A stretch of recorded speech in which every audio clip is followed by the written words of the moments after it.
When shadows creep and pumpkins gleam, old discs and cards begin to scream. 3 cursed games in this bubbling brew. Which one will rise to haunt me and you?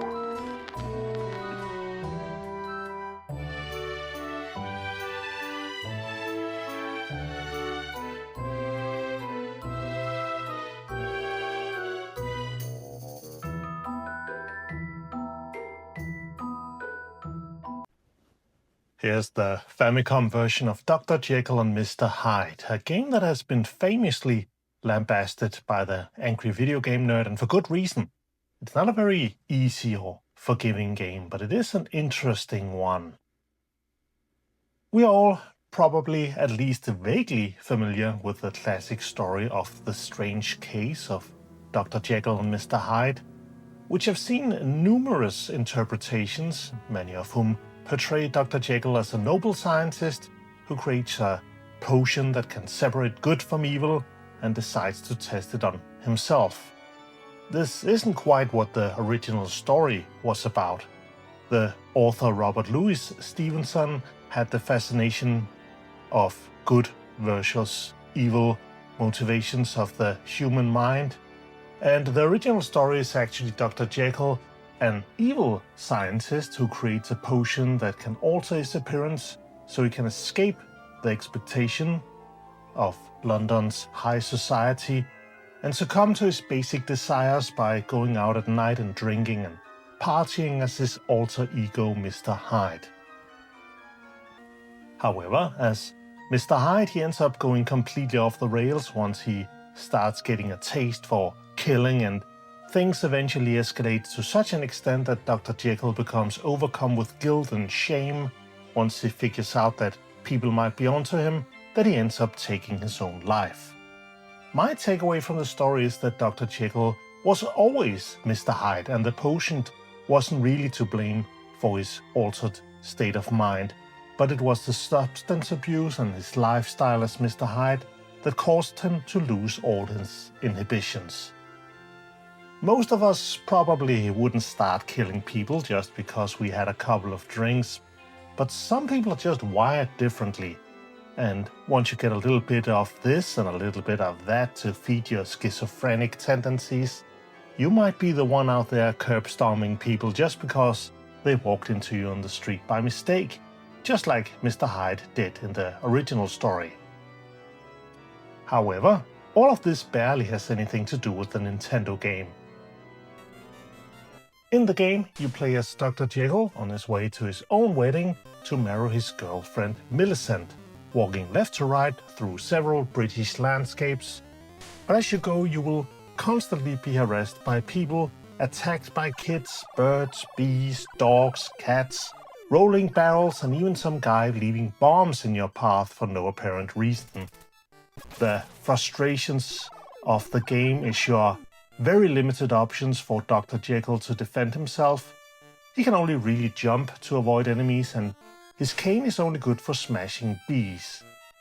But this is all a very deliberate design choice. Dr. Jekyll isn't Super Mario, Bill Ricer, or Steve Herman. I bet you didn't know that that's Shatterhand's real name.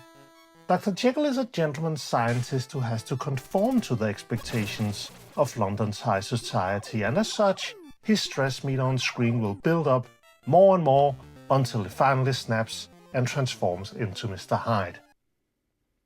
Now the game switches perspective, starting you from the opposite end of a nightmare version of the current level, and you must kill demons until he recovers his stress.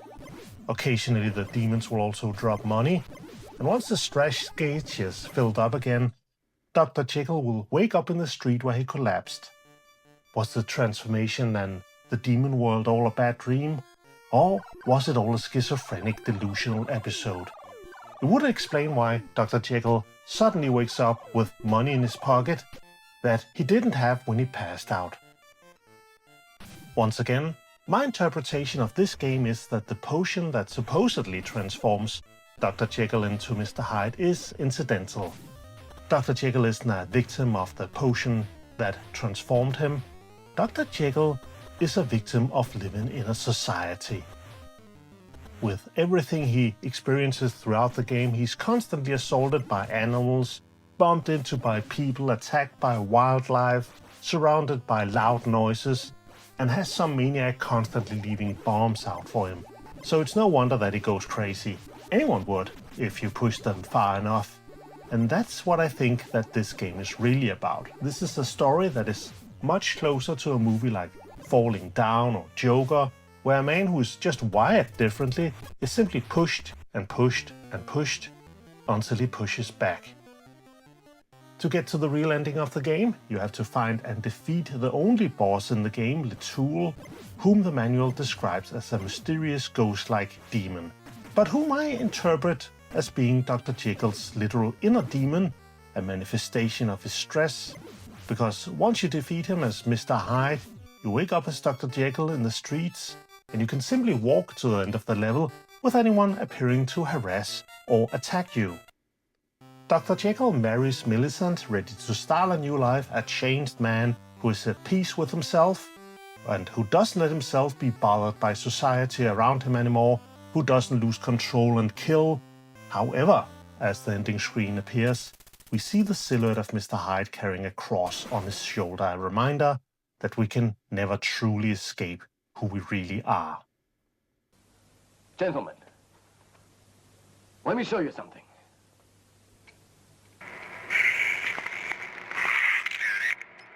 Fantastic!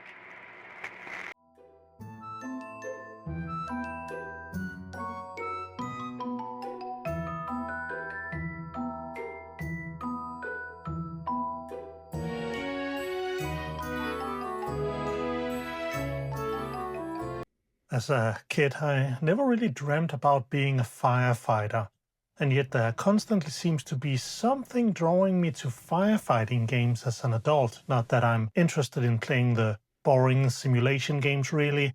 What I'm looking for are the types of firefighting games that either has some very arcadey gameplay or has something else going on. Similarly, it can also be fun to drive a taxi in a video game, as long as it's not a boring realistic one, but instead perhaps a more crazy one. So it was seeing the cover of Quantum Error that initially drew me to the game first. Sure, it's another man holding gun cover, but this time he's dressed in an interesting way, with the vague promise that you perhaps might be shooting guns at fire or something else. So in this game you play as firefighter Captain Jacob Thomas. Actually, let's roll that back a bit. Jacob Thomas used to be a soldier before his brother got killed in a terrorist attack. Actually, let's roll that back a bit. When the game starts, a tech company known as Monad, who has developed the Advanced Retinal Global Unity System, which is a mandatory AI chip used for every citizen on Earth in the year 2100. Actually, let's roll that back a bit. So, after World War II, well, actually there's a whole lot of lore you can read in a literal wall of text in the game. But I will say that's actually one of the strengths of Quantum Error. There's a very detailed and very well thought out background to the entire universe of the game, and they aren't directly knocking you over the head with it. You know, falling into the usual exposition trap where one character will explain something in great detail to another character that they would already have knowledge of, since they too live in this fabricated, lore-rich world. Although Quantum Error does end up doing this via one of the weaker aspects of the game, the dialogue. I miss you, Esau. Your brother would be proud of you, of the things you've accomplished. That day, when we found you in the rubble, your injuries were pretty severe, and considering the circumstances, most people would have given up. But you never gave up. You pushed through loss, learned to walk again, and stood tall through everything life threw your way.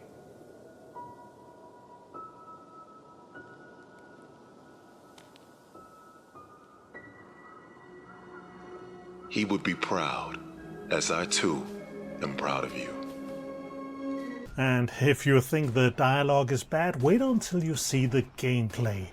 once you get control yourself and get into the first part of the tutorial that introduces you to shooting guns as a soldier man, things immediately feels bad.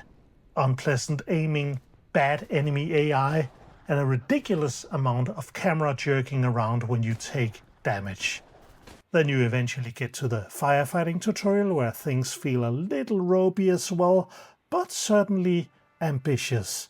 There's a system where Jacob will place his hands on a door so you can check if opening is going to cause a backdraft by vibrating the controller.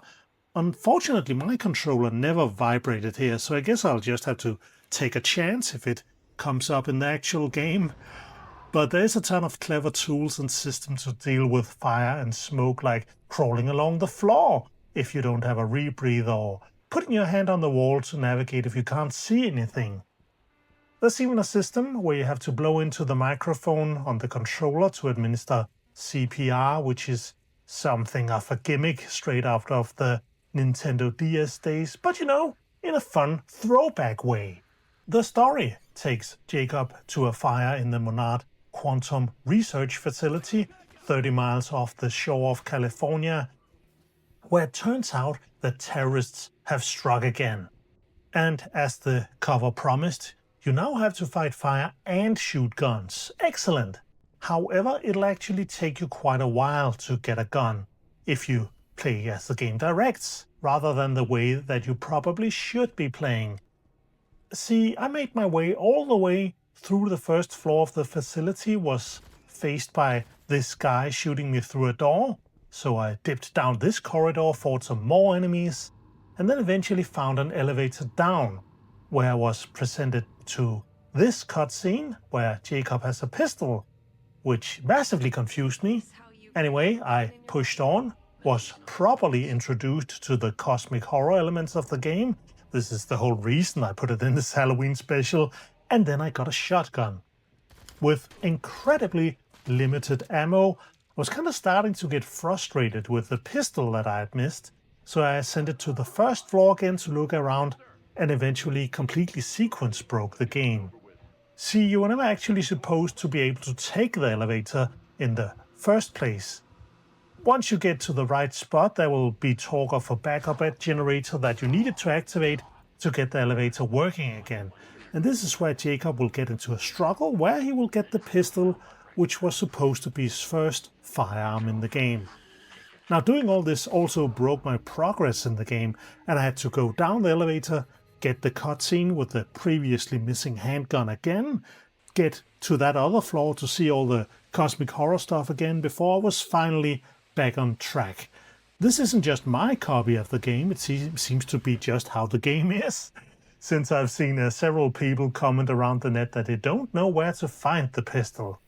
I should have known that I was about to break everything when I returned to the first floor and it was full of zombies instead of soldiers for no discernible reason. And when I died and respawned, the game suddenly had zombies and soldiers clearly spawning on top of each other. Upon exploring, I also stumbled upon this guy, who gave me a code to the armory and told me I could find a silencer for my pistol here, which wasn't there at all. So maybe it's not in the game at all, or maybe I found him in the wrong sequence. But it's not that it really matters anyway, because the game's stealth system doesn't even work. Quantum Error is just a huge mess, but there's something to it, and that something has to be the cinematography. The writing might be kind of bad, the 3D models might be kind of bad, but the developer has a really good eye for framing the picture and using interesting shots and angles. Kept thinking about Death Stranding 2, which I played recently as well, and Kojima really loves to do these kind of one-shot takes and has been using them constantly since Metal Gear Solid V, which is fine, but a little bit boring and predictable at this point. You don't get none of that in Quantum Error. This game is full of interesting shots, and I might not know anything about making movies, but it feels like the developer comes to this game with a ton of experience in cinematography. And this is a large part of what makes the game bearable. Had Quantum Error just been pure gameplay, I would probably have dropped it a lot earlier because it's bad, as in really bad. But the story, the lore, and the cutscenes, that's the stuff that really kept me going for about as long as I could stand it. The cosmic horror elements that has only really been teased during the duration that I played are really fascinating as well. And it's another layer to an already interesting story. I'd keep an eye on Team Kill Media in the future because I think they have real potential to grow as a developer. Fire Rail 1, you have permission to land.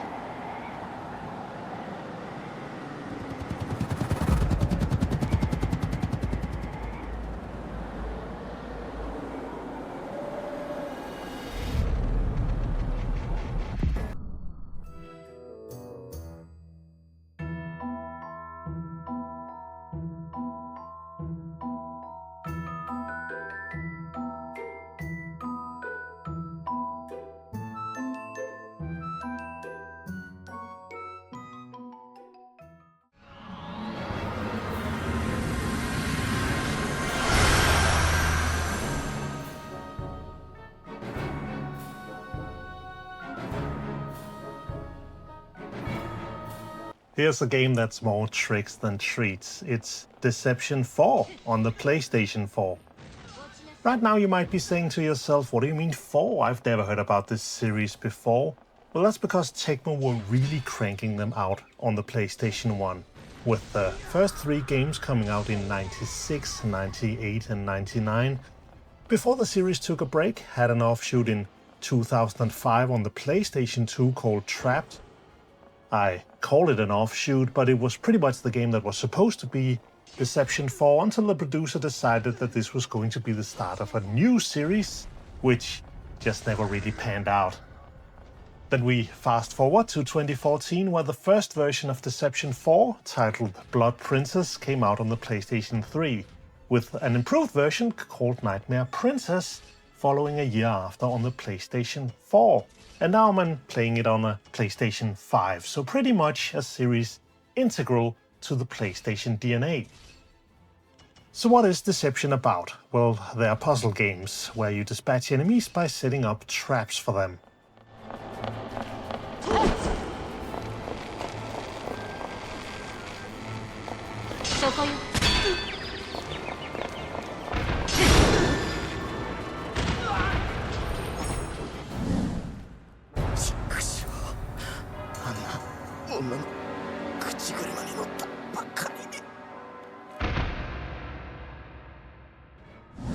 Nightmare Princess splits into 2 main modes, Story Mode, which is the story and content of the PlayStation 3 game, and Quest Mode, which is the original mode for the PlayStation 4 version. Story Mode is the more relaxed of the two, so let's take a look at that first. Long ago, the devil was sealed away by 12 heroes into 12 items known as the Holy Verses. The devil is ready to make a comeback, so he sends his daughter Lagrina to lure the descendants out of hiding, so she can acquire the Holy Verses from them. Like the rest of the games in the Deception series, warriors will appear and try to kill Lagrina, and you control her around various stages and set up traps to kill the intruders. Killing enemies is pretty easy work, but Lagrina is accompanied by 3 demons, Kaelia, Verusia and Lilia, who will give her various requests for elaborate ways to eliminate her enemies, which can net you some nice bonus points. And this can be anything from setting up combinations with certain kinds of traps, to capturing your foes in cages, or taking them out with special stage-specific traps. It's all a big fun playground of sadism.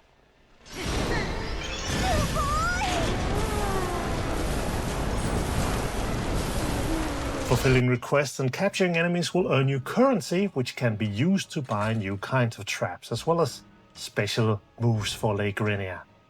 The 2 I have been using is one that will dodge enemies' attacks on a cooldown, Another is one that completely removes the cooldown on traps, so they're constantly ready to go. And as the game progresses, you will get access to setting up more traps at once, allowing you to trap enemies in your own looping Rube Goldberg machine of death. 体が思うように動かない。よほど長く眠っていたのだな。奪うのです。それがあなた様の悪夢の姫の力。In quest mode, you take control of Vilguiri, the titular nightmare princess, and another daughter of the devil. Unlike Legrina and many of the other protagonists of the Deception series, Vilguiri is able to directly attack her enemies with kicks, and she can also stomp on them while they're down, which isn't just a handy tool for dealing damage, but it can also be used to push enemies into traps. Unlike story mode, each mission quest has a strict set of goals that needs to be completed in order to progress. And progressing in quest mode will also unlock character parts, traps and costumes which can be used in the game's third mode, Deception Studio. So it's not quite Mario Maker. You can set up enemies and traps in a stage of your choosing, but while you can't share your creations online directly, you can share replay of your elaborate executions.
The Deception games have always had a really unique appeal that isn't really replicated anywhere else to my knowledge. It sounds like a horror game, but in my opinion it's more of a comedy game really. Personally, I wouldn't enjoy being hit by a giant mechanical knight and then shot out of a cannon, but hey, it would be pretty funny if it happened.